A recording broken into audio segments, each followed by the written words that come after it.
Hi, this is Dennis with agppro.com and shadebuilder.com. 45 years plus experience installing above ground pools in the Phoenix area, Arizona.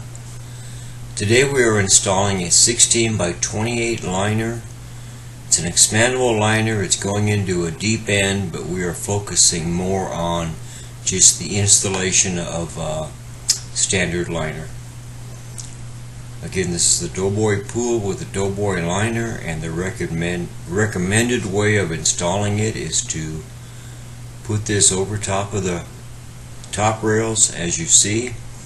If it's another kind of pool that has top rails with edges that need to be taped, they can be taped and secured so that you would be able to pull the liner up and over. Expandable liners go in much the same way as we do our flat bottom liners. You want the liner all the way off the ground. The seam normally on the inside of the pool, the seams that goes around the bottom, is usually about 6 inches from the top rails when you start the water filling. And as the water pulls the liner down, you let it down a little at a time, just like I'm doing. Right now we're nearing the phase where the water is getting very close to the edge. I want to shut that water off or be taking the pool apart when the water is just a few inches from the sidewall. I don't want the water touching the sidewall. That makes it more difficult to get the air out of the liner. So just a few inches from the sidewall, and we're going to be taking this one apart, and I'll show you how that works.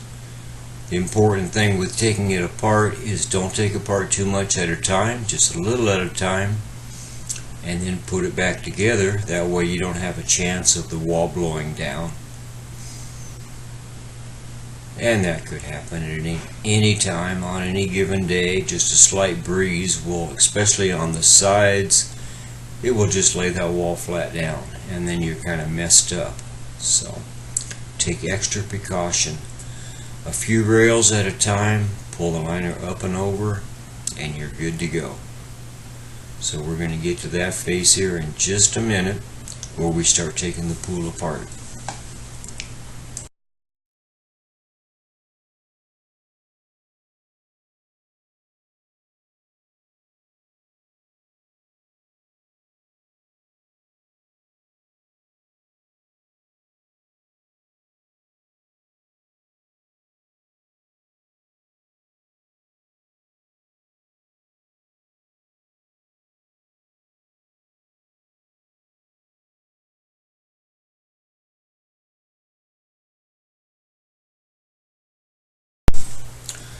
We're starting on the back side to tear the pool apart.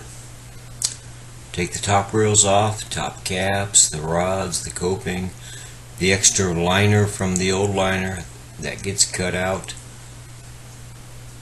It takes a little while to get all the stuff off, and again, we're only going to go a few rails at a time to prevent any kind of damage from the wind.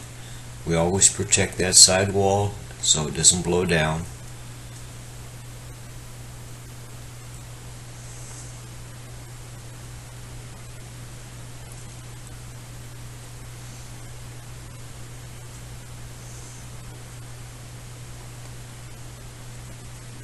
This can be done with 3 people, as you are seeing right now, or it can be done with 1 person. I can do these alone any day of the week.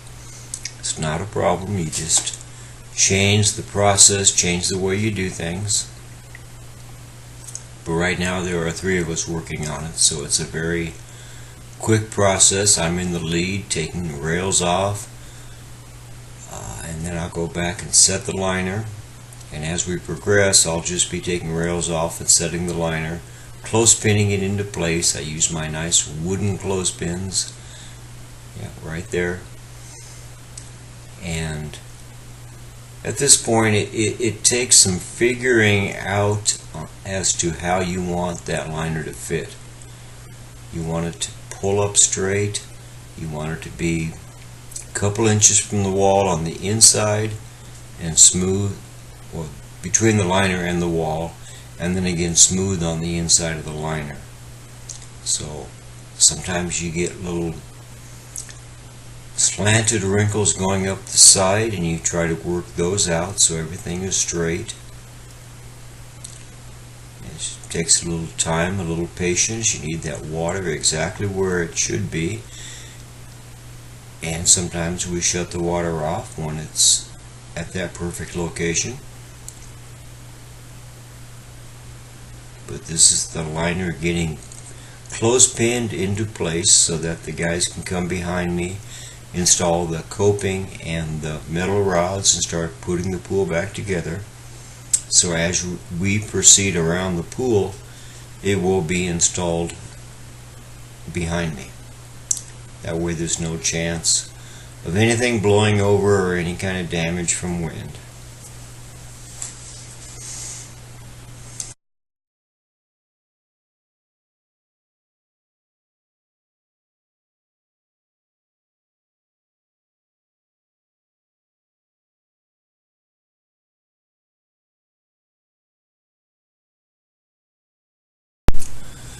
Here the coping is being installed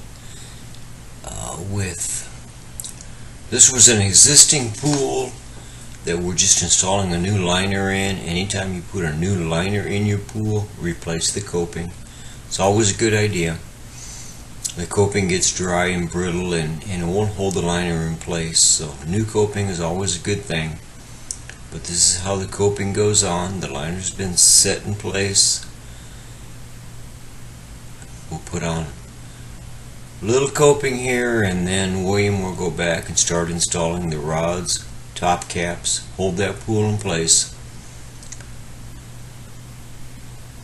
And here I am undoing some more caps, taking off top rails and setting the liner, and the guys are following behind me, installing the coping, the rods, top caps, and in some cases top rails, depending on what's needed to secure the pool.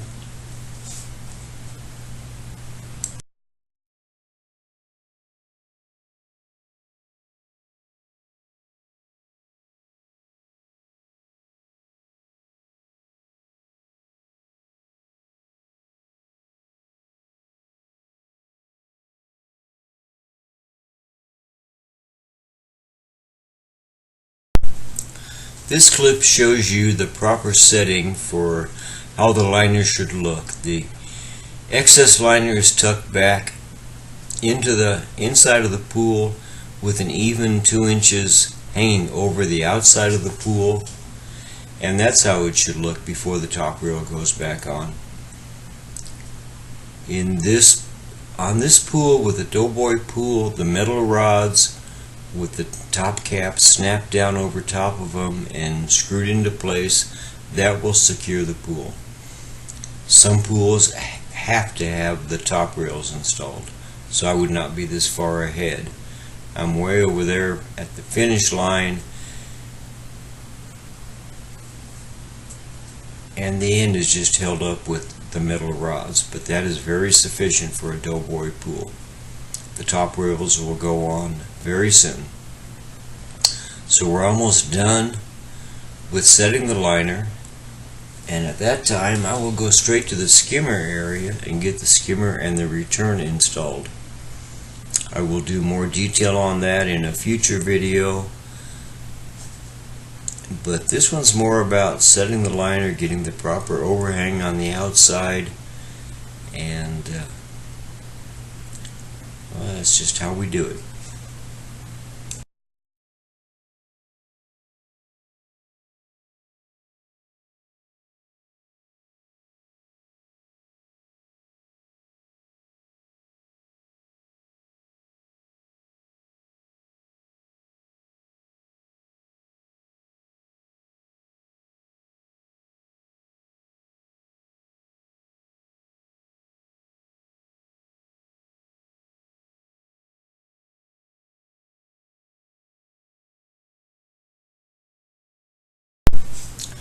I will make a couple comments about installing the skimmer and the return. On the return, here I am trying to get that perfect point where the elbow is pointing straight down in a very tight position. And sometimes that means backing it out, undoing the threads, twisting the inside. You want that perfect position where the elbow is straight down and it is very tight. So that takes some doing. Sometimes you have to back it out, twist, back it out and twist, but that needs to be tight. I would stick a screwdriver handle or usually my razor blade into that opening on the return just to get a little more leverage to pull it down tight. And on the skimmer, as I say, I'll be doing more detail on that in the future, but I'm going to start with just 2 holes on the top 2 holes, the top corners, and that's where I will insert the faceplate into those screws and hang the liner. But the important thing about the skimmer is save that vinyl. Whatever you cut out of that opening, save it. Save it for patches for later. It could come in useful because it matches your vinyl and does a great job.